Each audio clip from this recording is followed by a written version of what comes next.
questão mais difícil entre as viagens interestelares, o que é? São os recursos necessários para essa viagem.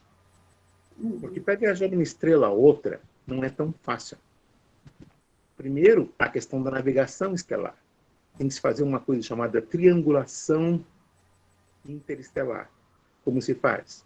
Se buscam 3 estrelas básicas reconhecidas e usá-las como ponto de referência. A partir daquele ponto de referência, você começa a calcular trajetórias angulares e aí sim você pode fazer um serviço de navegação interestelar. É o primeiro processo. O segundo, que tipo de energia estou usando? Existem motores quânticos, existem motores iônicos, existem motores fotônicos. Então, que tipo de energia eu estou usando? Eles não utilizam combustíveis fósseis para nada. Eles não utilizam energia nuclear para nada. Então, eles usam formas alternadas de energia, que, de verdade, a Terra conhece, mas não usa. Por quê? Porque isso é uma questão já diferente. Aqui na Terra existe a questão da comercialização. Existe a questão do dinheiro, que infelizmente eu controlo. Na verdade, somos muito mais avançados do que vocês possam imaginar. Mas apenas que esse avanço ele é escondido da população em geral. Então, hoje estamos falando de telefones celulares, agora vocês têm aquelas pulseiras que projetam na pele, que você pode usar como se fosse um teclado. Existem várias coisas diferentes, mas que parecem que são avançadas, mas em verdade são tecnologias antigas, de 10 anos atrás, mas agora estão saindo ao público. Então, imagino que eles não têm agora, ok? Então, deixa eu explicar para vocês alguns detalhes de tudo isso.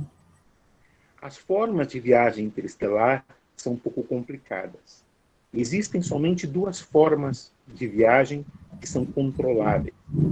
As outras são alternadas. O que é uma viagem alternada? Ou seja, quando você entra num buraco de minhoca, que é um wormhole, aí você não tem controle, porque wormholes estáveis são raríssimos. Existem.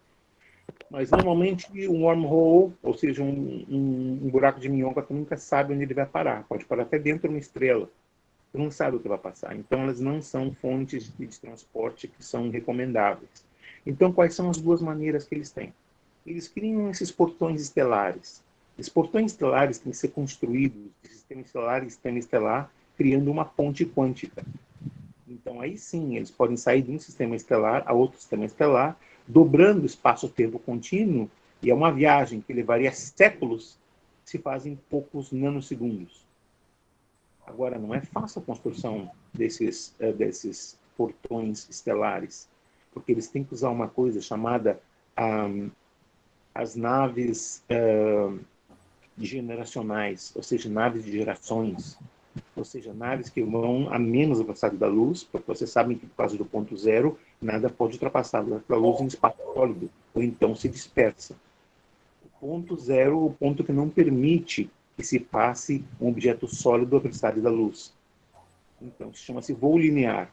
Então, em voos lineares não é possível passar a velocidade da luz. Então, o que passa? Essas naves vão levar séculos para chegar de uma estrela para outra. Então, as pessoas que saem nessas naves, elas nunca vão ver o fim da viagem. Quem vai ver o fim da viagem são os descendentes deles. E em cada ponto esperado, eles têm que parar as naves, têm que construir esses portões estelares, ativá-los e partir para construir um novo, fazendo então uma ponte de relação. É a ponte que conduz as viagens de uma estrela a outra. Essa é uma das formas de viagem interestelar. E qual é a segunda? A segunda é usar um chamado motor quântico. O motor quântico capaz de criar um campo onde cria uma singularidade quântica, ou seja, existe um desdobramento espaço-temporal, onde tempo e espaço são dobrados. Então, a própria nave se torna num portão estelar e automaticamente a nave chega. Agora, tem um problema. Como a energia liberada por esse tipo de motor quântico, às vezes, tendo determinantes que são variáveis, somente de cada 100 tentativas, somente 75 tentativas são eficazes. 25% as naves vão se perder e nunca vão chegar aonde deveriam ter chegado no princípio, e se perdem. Então, Esse é o segundo processo de voo estelar.